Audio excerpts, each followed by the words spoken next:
मेरा बजरंग लाल नाम है। मैं एडवोकेट हूँ सुप्रीम कोर्ट में। तो सर कहाँ से हैं आप? मैं राजस्थान से हूँ, लाडनू होम टाउन है हमारा। सर आप एडवोकेट हैं और भारत सरकार का या किसी भी सरकार का एक जो टॉप है वो न्यायपालिका का आता है और उसी विभाग में आप हो एडवोकेट। तो उसी से जुड़ी हुई आपको बहुत सारी सरकारी नॉलेज है जो हमारे संविधान से है या अदर जो भी आती है। तो इसके साथ साथ में बहुत सारी जो धार्मिक रूप से जुड़ी हुई स्पिरिचुअल नॉलेज की बातें हैं वो कहीं ना कहीं उससे दूर रहती है। तो संत रामपाल जी महाराज हैं, उन्होंने ज्ञान ऐसा दिया है जो जो उनके शिष्य समझे हैं उनसे हमने भी पता किया है। तो उनका जो मेजर जो पॉइंट है, मेजर जो पार्ट है वो ज्ञान से आधारित है। तो उनके ज्ञान को भी आपने थोड़ा बहुत समझा होगा, आपको कैसा लगा हमें पहले वो बताइए। अभी जो हमारे कंट्री में जितनी रिलीजन से संबंधित जो आइडियोलॉजी चल रही है उनमें हमने ये स्टडी किया है कि संत रामपाल जी का जो आइडियोलॉजी है रिलीजन से संबंधित, जो गॉड के प्रति जो कॉन्फिडेंस है आम सिटीजन का, उनमें पर्टिकुलर जो इनका आर्ग्यूमेंट और जैसे हम कोर्ट के अंदर एक रूलिंग पेश करते हैं तो इनका अपनी प्रत्येक आइडियोलॉजी है, उसमें विथ रूलिंग इन्होंने आम सिटीजन में अपना रिलीजन के प्रति ये कॉन्फिडेंस डेवलप किया है कि जो गॉड का असली जो उनकी डेफिनेशन है, डिफाइन है, वो क्या है। और उसी का ये नतीजा है कि जो इनका इंसेंट हुआ था, इंसेंट के बाद में जो अभी प्रेजेंस के अंदर जो इनकी लीगली इनकी जो सिचुएशन है, अभी कस्टडी में ये चल रहे हैं। और जो अच्छे जो लीगल स्पेशलिस्ट है उन्होंने भी माना है कि ये इनसेंट है, वो कहीं ना कहीं कोई इफेक्टेड है। और आज इनका जो फॉलोवर्स है वो उस टाइम जिस टाइम ये कस्टडी में गए थे और आज उनमें ज़मीन आसमान का अंतर, इतने बहुत ही लार्ज लेवल के ऊपर वो इनके फॉलोवर्स बढ़े हैं। और फॉलोवर्स बढ़े ही नहीं है, लगता यही है कि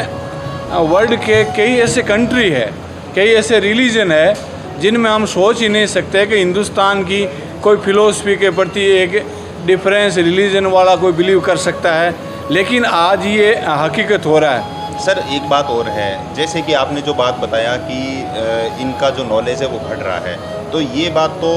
वैसे ही दिख रही है कि जब संत रामपाल जी महाराज का जो 2014 में जो बरवाला वाला घटना हुई थी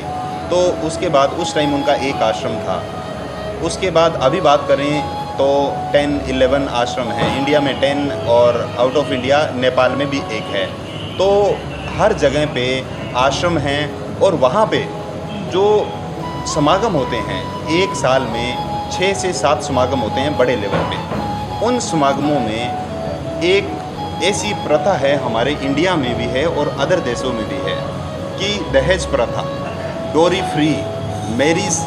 फ्री जो मैरिज होती है उसका पक्ष लेते हैं संत रामपाल जी महाराज। और उनका जो समागम होता है उसमें सैकड़ों की संख्या में डोरी फ्री मैरिज होती है। तो आप उसके बारे में क्या कहना चाहेंगे? ये तो हमने प्रथम बार यहाँ आने के बाद में ऐसा हमने ये फील किया है, महसूस किया है कि जो सिविल सोसाइटी में भी संत रामपाल जी की जो यूनिट है वो वर्कआउट करती है। इसका हमको प्राउड है। और डेफिनेटली हमारी जो सोसाइटी है उसमें चाहे दहेज प्रथा हो या अन्य जो विभिन्न प्रकार की जो कुरीतियाँ हैं और उनको मिटाने की आवश्यकता है। जो अननेसेसरी जो खर्चे हैं एक इंसान जन्म से लेकर के और जब तक मृत्यु होती है उसका 50% अबाउ उसका पैसा है वो कुर्तियों में चला जाता है। और अगर उनसे हमको मुक्ति अगर ये यूनिट दिलवाती है, संत रामपाल जी का जो विज़न है वो असलियत में ये एक भगवान का विज़न है और इससे बढ़िया कोई काम हो नहीं सकता है। हमारी आपको एडवांस में शुभकामना है कि इस फील्ड में हम अधिक से अधिक हमारा प्रोग्रेस हो ताकि हमारी देश की जनता को इसका बेनिफिट मिले। सर एक बात और है इसी से जुड़ी हुई कि आज ही प्रोग्राम था यहाँ पे दहेज रहित मैरिज हुई, तो उनमें हमने जो पुत्र और पुत्रियां थी उनके हस्बैंड एक परिवार से बात की, तो उसमें उनसे पूछा तो उन्होंने हमें बताया कि आज के टाइम ऐसा होता है कि जैसे ही मैरिज विवाह का नाम लेते हैं तो उसके साथ साथ ही दिमाग में बहुत सारी पिक्चर्स बन जाती है। पिक्चर्स जैसे कि हाँ, हमने मैरिज पैलेस देखना है, उसको भी अच्छा देखना पड़ेगा। उसके साथ साथ में जो मतलब पुत्र वाली साइड से होते हैं उनको बारात के लिए बहुत संसाधन देखने पड़ते हैं और उनको बहुत सारे प्रोग्राम में मैनेज करने पड़ते हैं। तो वो भी इस रास्ते में जो विवाह संत रामपाल जी महाराज ने करवाने शुरू किए हैं, इसमें वो भी दूर हो गए। इसके साथ साथ जो लड़की के पिताजी हैं उन्होंने बताया हमें कि हम बहुत ही रिलैक्स फील कर रहे हैं, क्योंकि एक तो हम बच्ची को बेटी की तरह मानते हुए आ रहे हैं, लाड लडाते हैं और सिखाते भी हैं, शिक्षा दिलवाते हैं। उसके बाद अगर हमारे पास में दहेज के लिए पैसा नहीं हो पाता है, क्योंकि हम पहले कोशिश करते हैं कि उनको बहुत अच्छी शिक्षा दी जाए, पढ़ाया लिखाया जाए और संस्कार बनाए जाएं, लेकिन दहेज के कारण हम कहीं न कहीं लॉस में चले जाते हैं, डाउन हो जाते हैं। तो इससे हमें जब संत रामपाल जी महाराज के इस मिशन से मुक्ति मिली तो हम बहुत ही निश्चिंत हैं और बहुत ही ज़्यादा खुश हैं। तो इतने सारे जो कुरीतियाँ थी, इतनी सारी कुरीतियाँ थी, उनसे दूर करना, और जो लड़के लड़कियाँ जिनकी मैरिज होती है उनके जो पेरेंट्स हैं वो बहुत अच्छा फील करते हैं। तो आपका क्या विचार है इस राय में? आज तक हमने ये सुना है कि कोई भी रिलीजन है या कोई फिलोसफर है या कोई आइडियोलॉजी पर्सन है, वो ओनली फॉर जनरल सिटीजन को गॉड से मिलाने का काम करता है, और कॉमन मैन ये समझता है कि हमारा जो डायरेक्ट है, हमारी फैमिली इफेक्टेड हो रही है, जो इन कुरीतियों के कारण से हम इफेक्ट हो रहे हैं। जैसे दहेज वाला इशू है, ये बहुत बड़ा इशू है। अगर इस एक इशू को लेकर के हम समाज में एक विजन बना करके और कुछ हम अच्छा करने का सोचे तो डेफिनेटली संत रामपाल जी एक हमारे लिए एक गॉड साबित होंगे। और मैं दूसरे रिलीजन और जो फिलोसफर है, जो आइडियोलॉजी पर्सन है, उनको भी मेरी यही एडवाइस है कि आप संत रामपाल जी के आइडियोलॉजी को फॉलो करें और न आप आम सिटीजन को भगवान से भी मिलवाए, और साथ में जो कुरीतियाँ हैं, जो आम जो जनता है उसको जकड़ कर रखा है, उनसे भी उनको मुक्ति मिले। क्योंकि सबसे ज़्यादा जो हमारा इकोनॉमिक है, हमारी जो अर्निंग है, वो 70-50% है अबव, वो इन कुरीतियों पर खर्च होती है। इंसान अपने बारे में अच्छा करने का सोच नहीं सकता है, वो अपनी गर्दन नहीं उठा सकता है। और हम लोग अगर इस क्षेत्र में काम करें तो ये अपने कंट्री के लिए और ऑल जो वर्ल्ड के लिए भी एक आम मानवता के लिए ये एक अच्छा मैसेज होगा, और इससे बेहतर और कुछ हो नहीं सकता है। सर, एक चीज़ हमें बताइए कि आप जैसे भारतीय संविधान के लिए सुप्रीम कोर्ट में पैरवी कर रहे हैं न्याय दिलाने के लिए, तो संत रामपाल जी महाराज कानून की ऐसी कौन सी प्रक्रिया है जो आम समाज को करनी चाहिए और संत रामपाल जी महाराज के अन्य को फॉलो करें? आपको क्या लगता है तो कानून की जो सामाजिक कुरीतियाँ हैं उनको जाकर कानून के जो पथ पर चलते हैं, आपको क्या लगता है? कोई भी जो भी कुरीतियाँ हैं उसको भी हमारा जो संविधान है, हमारा कानून है, उससे आम जो नागरिक है उसको बचने की सलाह देता है कि ये कुरीतियों से दूर रहे आप। लेकिन संत रामपाल जी आज एक पूरे वर्ल्ड में आम जनता के एक आइडियोलॉजी पर्सन बन गए हैं। जिस प्रकार से हमारा हिंदुस्तान का जो एजिटेशन चला था, हमारा जो देश को, कंट्री को आज़ाद कराने का, और गांधी जी हमारे आइडियोलॉजी पर्सन बने थे, और भी कई क्रांतिकारी थे जो इस देश को आज़ाद कराने में अपनी भूमिका थी, लेकिन गांधी जी एक आज़ादी का नाम बन गए थे। ठीक उसी प्रकार से अभी पूरे वर्ल्ड के अंदर जितने भी रिलीजन बेस पर आइडियोलॉजी पर्सन है, या जो लोग उनको अपना आइकॉन मानते हैं कि धार्मिक सुधार, सामाजिक सुधार, उनमें पूरे वर्ल्ड के अंदर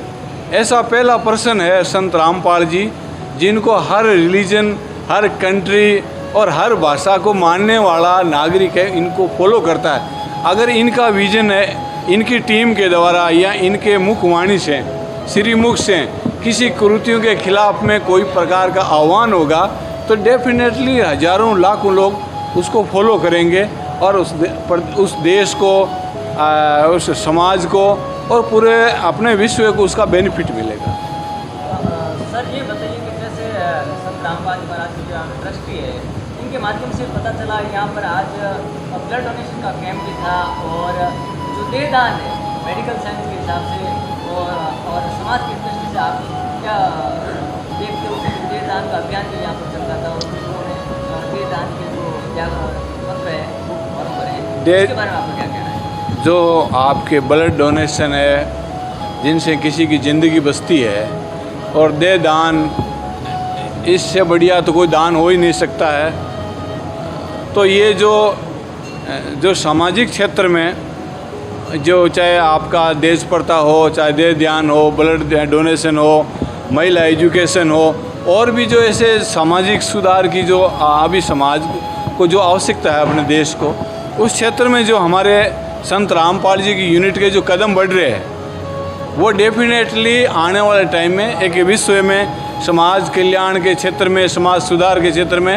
एक बहुत बड़ा उदाहरण पेश होंगे और इसका समाज को, देश को और पूरे विश्व को बहुत बड़ा इसका बेनिफिट मिलेगा। मेरी बहुत बहुत शुभकामना है कि हमारा संत रामपाल जी का जो विजन है, और भगवान क्या है, हर इंसान कहता है कोई अच्छा वर्कआउट करता है तो उसके प्रति हमारा स्टेटमेंट होता है कि यार ये तो भगवान है, यानी ये एक सामान्य इंसान से अलग है। तो संत रामपाल जी ने जो समाज सुधार का क्षेत्र चुना है और जो बहुत बड़े आडंबर चल रहे हैं भगवान के नाम से, जो आपके विभिन्न प्रकार के जो ये कहना चाहिए कि भगवान को प्राप्त करने का जो मूल है वहाँ नहीं पहुँच करके, और जो जितनी भी साइड लाइन चल रही है, और संत रामपाल जी जो हमारे कोर्ट में हम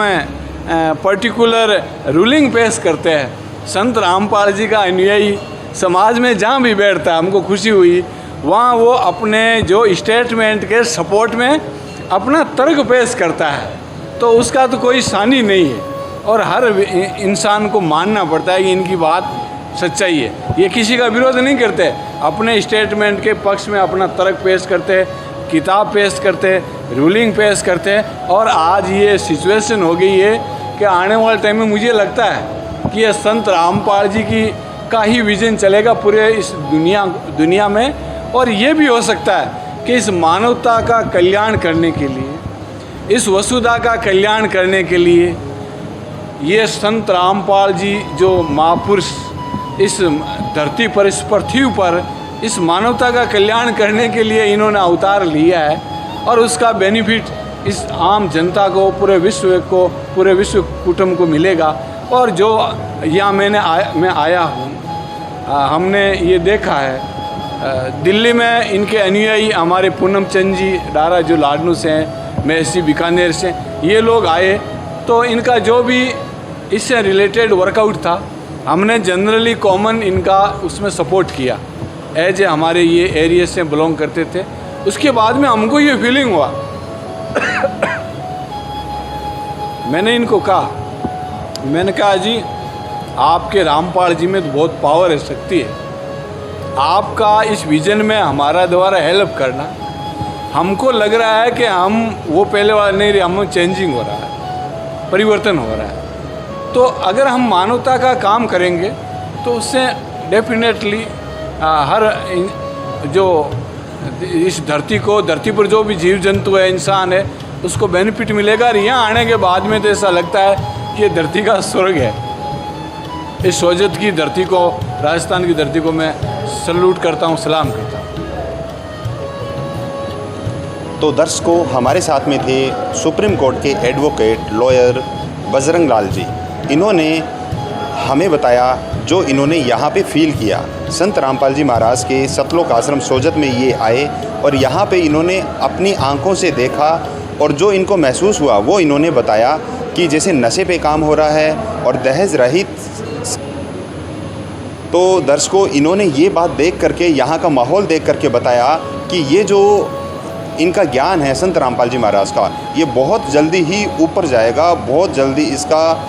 प्रचार हो रहा है और बहुत जल्दी ही पूरे विश्व में ये फैल जाएगा। और अन्य भविष्य वक्ताओं ने भी इस बात का पक्ष किया है, वही इन्होंने अपनी आंखों से देख करके हमें बताया है।